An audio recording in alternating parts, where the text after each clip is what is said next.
Hello everyone. I'm just here with another discussion video based on our second reading, which is Daniel Gilbert's Immune to Reality. So, just like the last video, I'll go over some key moments in the text that I think are important to think about, and hopefully it'll help you interact with the text in a more meaningful way and eventually put it together with Tolentino to respond to your first essay prompt. Okay?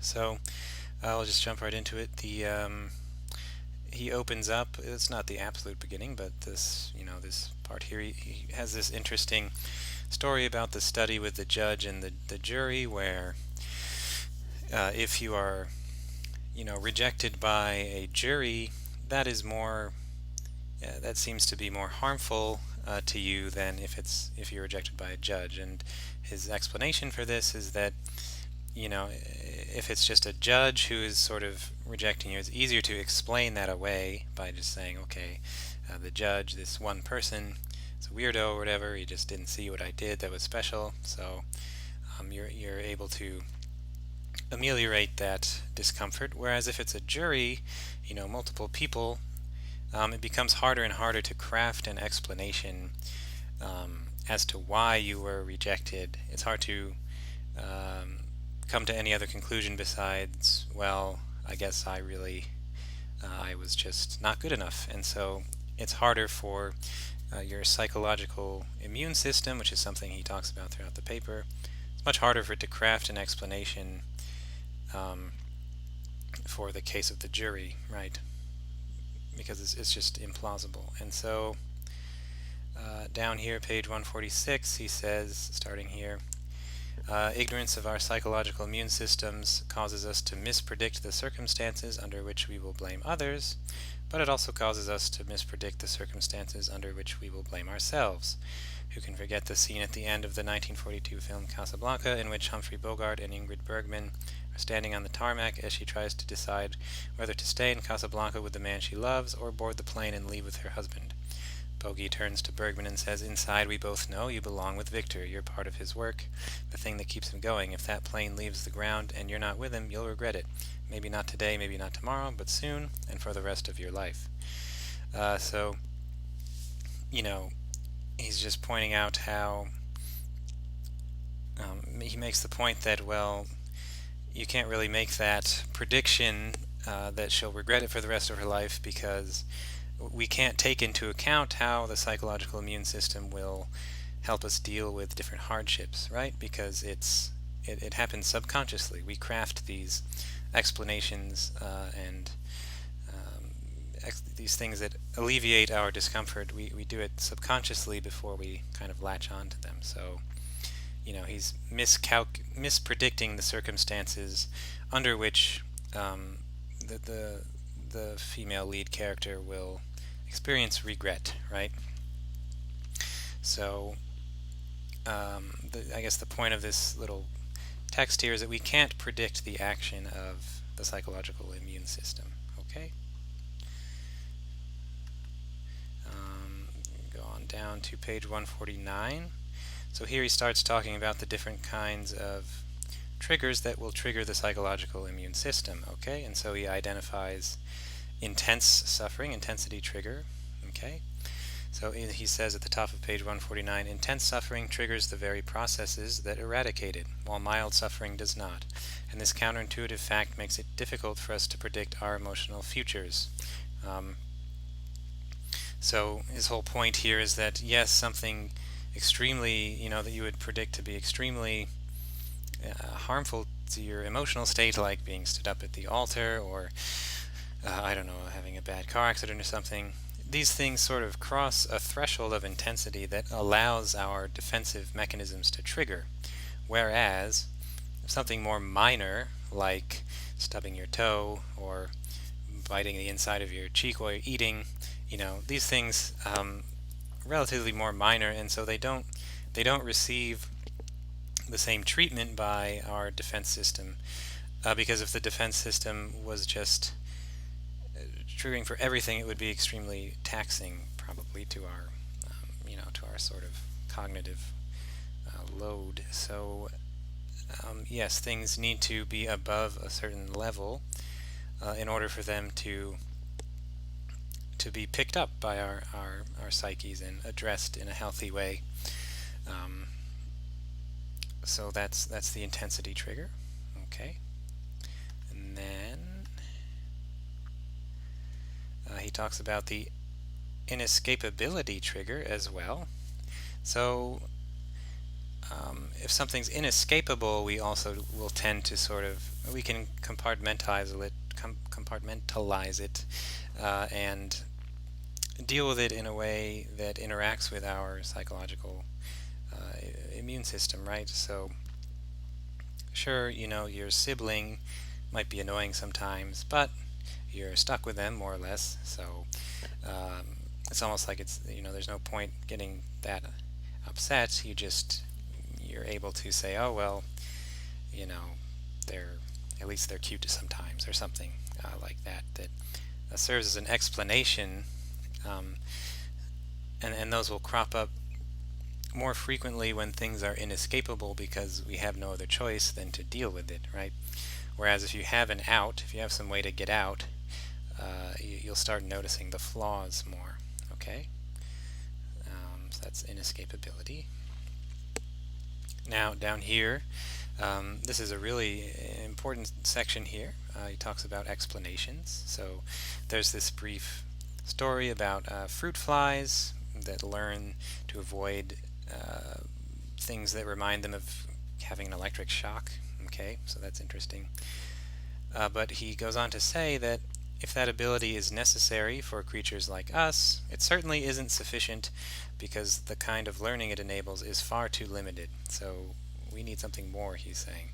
If an organism can do no more than associate particular experiences with particular circumstances, then it can only learn a very small lesson, namely to seek or avoid those particular circumstances in the future, right? So he says, a well-timed shock may teach a fruit fly to avoid the tennis shoe smell, but it won't teach it to avoid the smell of snowshoes, ballet slippers, Manolo Blahniks, or a scientist armed with a miniature stun gun.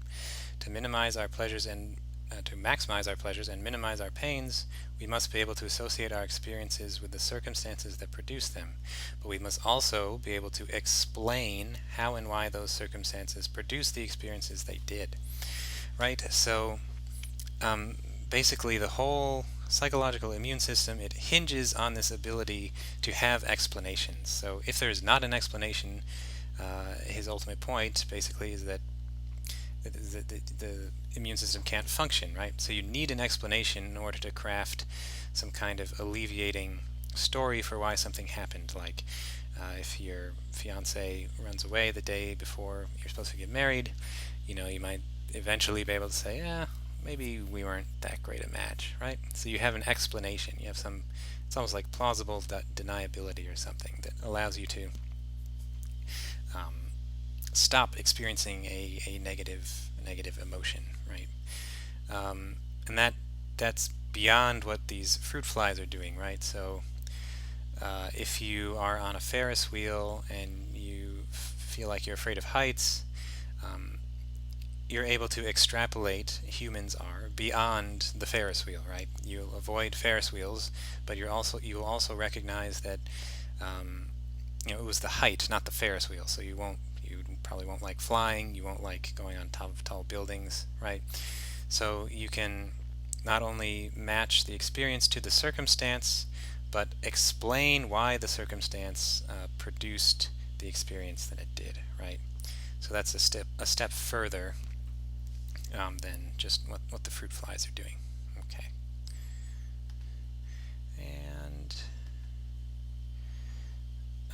And so then another kind of interesting turn that this takes here.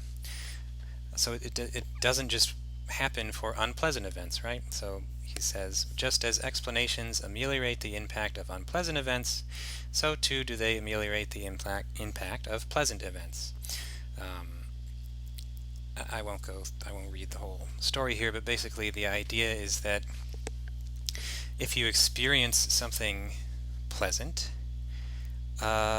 and you're given an explanation for why that happened,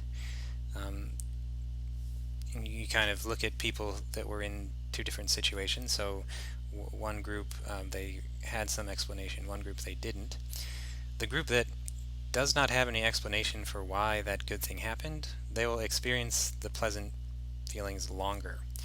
And it's almost like by not knowing why something happened, you're able to sort of entertain all these increasingly, positive possibilities for why they happened. Whereas if you tell someone, well, you got this little benefit, or like dollar or whatever the study is here, that happened because there's this organization that goes around and does this, then the positive feelings last for a shorter period of time, because it's like it kind of has this effect of saying, oh, well, of course that happened to me because this organization does this all the time and blah, blah, blah.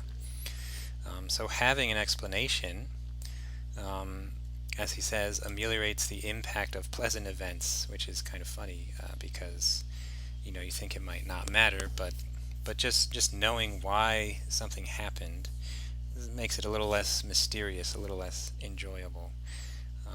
So you could make the argument that the psychological immune system is, in that way, double-edged, because where it helps us for difficult experiences, which is important. It also is kind of dulling the effect of things that you'd think would be just be enjoyable. Okay. One more point here. So I guess this is just in line with what I was just saying. Unexplained events have two qualities that amplify and extend their emotional impact. So they're rare and unusual, right? And then skipping down here, the second reason is that, the second reason why unexplained events have a disproportionate emotional impact is we're likely to keep thinking about them. So that's what I was kind of just saying. If you receive a mysterious letter from an admirer and they don't tell you who it is or why they sent it, you'll think about that for a long time, right? But if you just receive something more plain that tells you exactly why they like you and who it is, it's still, a nice experience, but there isn't that element of the unknown. It's unexplained, right? So our immune system doesn't address it, right? Okay, I think I'll wrap it up there. That is just a brief overview of some of the ideas. There are many, many more things that you could analyze and talk about, and hopefully this helps you think about this essay in terms of Tolentino as well. So there are certainly parallels to be drawn in terms of happiness and how happiness relates to optimization, and our optimization related activities, how would they relate to the psychological immune system, and I'll elaborate a bit more on those in the essay prompt and give you some help with that. But that's it for now. Okay, hope this was helpful. Bye.